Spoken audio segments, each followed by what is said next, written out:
Bueno, buenas noches, bienvenidos, gracias por acompañarnos hoy lunes. No empezamos, aunque nuestro público aquí fue muy entusiasta como siempre, pero no empezamos con el mismo espíritu que siempre lo hacemos cada día. ¿Cómo estás, Diana? Muy bien, claro, porque Porque el país está hoy de luto por la pérdida de Rafael Molina Morillo, más de 60 años de ejercicio periodístico, defendiendo la libertad de expresión en nuestro país y el buen periodismo. don Rafael estuvo en esta noche María Cela hace 4 años, precisamente para esta fecha. Y cuando nos enteramos ayer de su partida, nos pusimos a ver ese programa. Eso fue a raíz de la publicación de sus memorias. Si me pueden quitar para yo no escuchar. La publicación de sus memorias, mis recuerdos imborrables. Y yo conocí a Rafaelito, como le dice la gente cariñosamente, o le decía la gente cariñosamente, hace ya 34, 35 años, cuando gané el concurso Miss Mundo. Él fue fundador de 2 medios emblemáticos, la revista Ahora, aparte del periódico El Día, que era como lo conoció ya la nueva generación, la revista Ahora, y que estuvo 42 años en circulación, y el periódico El Nacional. Entonces, lo conocí a raíz de llegar al país con una hermosísima portada que nos sacara la revista Ahora, visitando las instalaciones de Publicaciones Ahora, y con el tiempo me di cuenta de la estatura de este hombre pequeño, enjuto, amable, firme de carácter, pero de hablar suave, contundente pero suave a la vez. Y al leer sus memorias, a lo largo de los años nos veíamos en múltiples ocasiones, uno pudo ver su trayectoria, pero al leer sus memorias me di cuenta de la grandeza y la dimensión de esta persona. Sus memorias son las memorias de los dominicanos, del pueblo dominicano, de los momentos políticos más importantes que vivimos nosotros los dominicanos, más delicados en el siglo XX, donde estuvo en juego nuestra democracia, los derechos humanos, la libertad de prensa. Y Rafael Molina Morillo siempre tuvo una actitud valiente para defender esa libertad de prensa. Fue incluso presidente de la Sociedad Interamericana de Prensa, defendiendo el periodismo y la libertad no solamente en nuestro país, sino en todo el área.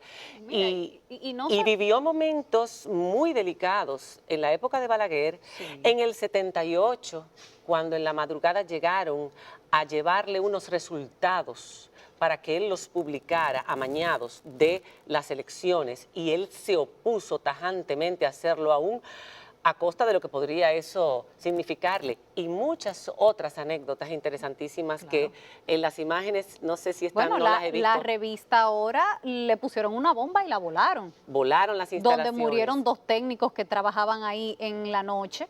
Y a pesar de que se destruyó todo, a los 2 meses la revista estaba circulando otra vez. Y el periódico Nacional nació de esas explosiones, precisamente, así como mismo. lo contó él el día que estuvo en nuestro programa y como lo cuenta en su biografía, en sus memorias, que quiero invitar a las nuevas generaciones, Diana, a que compren ese libro, Mis Memorias Imborrables, porque él dice que muchas otras ya se le borraron, pero tiene una minuciosidad de detalle. El recuerdo de este hombre lo tenía a los 84 años, que fue cuando escribió, 83 años cuando escribió ese libro, que lo tuvo que haber hecho durante muchos años, pero recordaba mucho detalle, y es importante para que las nuevas generaciones vean cómo se puede atravesar el lodo sin mancharse, porque estamos viviendo tiempos difíciles nuevamente, tiempos donde la libertad de expresión, si bien es cierto que disfrutamos de ella, también se comercia con ella. Y ver cómo en tiempos todavía mucho más delicados, donde decir lo que se pensaba, defender posturas democráticas, defender movimientos y protestar y denunciar, te podía costar la vida, como le costó a Gregorio García Castro, como le costó A a Orlando Orlando Martínez, que Martínez, trabajaba con él. que trabajaba para él y que fue la última persona a la que Orlando vio poco antes de morir, cuando se despidió de él en el periódico. La verdad es que, señores, se nos ha ido una voz fundamental para la democracia. Me hubiera gustado que este hubiera sido un día de luto nacional, era lo que merecía debió serlo, don Rafael Molina Morillo. Aquí hemos visto 3 días de luto nacional por personas que no se pueden comparar con la estatura de un hombre como Rafael Molina Morillo, simplemente porque son amigos o colaboradores del gobierno, han disfrutado de ese privilegio. Sin embargo, hombres como Rafael Molina Morillo no. Espero que todavía el presidente está a tiempo, lo declare mañana. porque si el entierro es mañana, sería pertinente que mañana fuera declarado Día de Luto Nacional. Pero mira, no solo fue un defensor de la libertad de expresión y de prensa en República Dominicana y en Latinoamérica, sino que también fue un defensor de las causas que él consideraba justas. Y muy recientemente, yo recuerdo porque claro, ahora muchas personas de la generación de los 60, de los 70, de los 80, recuerdan mucho la época de los 12 años de Balaguer, que fue una época extremadamente peligrosa para el periodismo. La que yo recuerdo es una época más reciente, pero donde ha habido reclamos sociales importantes. Y recuerdo perfectamente bien, lo puse en mis redes sociales ayer cuando supe la noticia, cuando el movimiento del 4% apenas estaba en ciernes y convocó a su primera manifestación, que fue el lunes amarillo. Ese lunes, Molina Morillo mandó imprimir el periódico El Día de amarillo. La portada entera de amarillo, pero además con la coletilla que decía arriba del todo. En el día de hoy el periódico El Día circula de amarillo en apoyo a los reclamos por una educación digna para todos los niños en República Dominicana. Apoyando las mejores causas de nuestro país. Apoyando las mejores causas. Como estuvo apoyando hasta el último momento la causa verde contra la impunidad, con esas columnas, eso que esperábamos.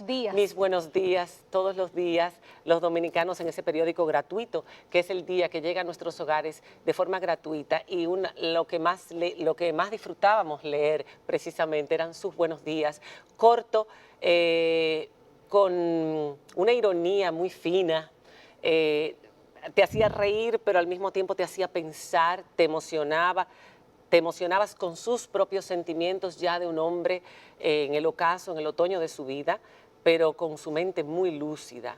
Yo esta mañana, cuando estuve en la funeraria, pude saludar a su familia, a doña Francia, su mujer de toda la vida, desde que era jovencito, cómo relató cómo fue a buscarla, cómo se casó, lo que pasaron al principio en la era de Trujillo, que a él le tocó trabajar para el jefe, duró poco.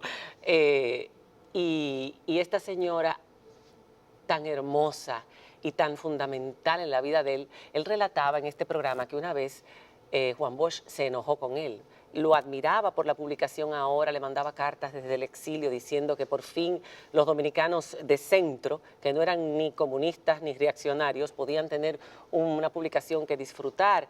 Pero un día ellos hicieron un editorial que no le gustó al profesor Bosch y parece que se enojó y pidió que hicieran una aclaración. Él no lo hizo porque era un hombre firme. Fue siempre firme frente al poder o frente a las figuras importantes. Y pues el profesor Bosch se enojó tanto, que nunca más le volvió a dar la palabra. Y un día le tocaba saludar en una fila y no se dio cuenta que le tocaba el profesor Bosch. Él extendió el brazo, el profesor Bosch no lo saludó. Pero cuando miró a su esposa, doña Francia, dijo, pero a esta señora sí la voy a saludar, porque él era amigo del padre de doña Francia, pero doña Francia respondió, pues si usted no saluda a mi marido, a mí tampoco. Era una pareja extraordinaria y me emocionó mucho cuando ella me dijo, siempre veíamos esta noche María Cela, todas las noches María Cela, a Rafaelito le encantaba las posiciones de ustedes en ese programa, y luego su hija, una de sus 4 hijos, me lo confirmó también, que como lo comentaban al día siguiente lo que había pasado aquí en este programa. Descanse en paz, Rafaelito, que aunque no era una persona creyente, sabemos que por su verticalidad, su integridad, su honestidad está donde están los buenos en este momento. Y qué pena que hemos perdido esa voz. Cada vez son menos los que hablan con libertad, con carácter, con valentía, defendiendo siempre los mejores intereses de este país. Descanse en paz. Nos vemos después de la pausa. Ya volvemos.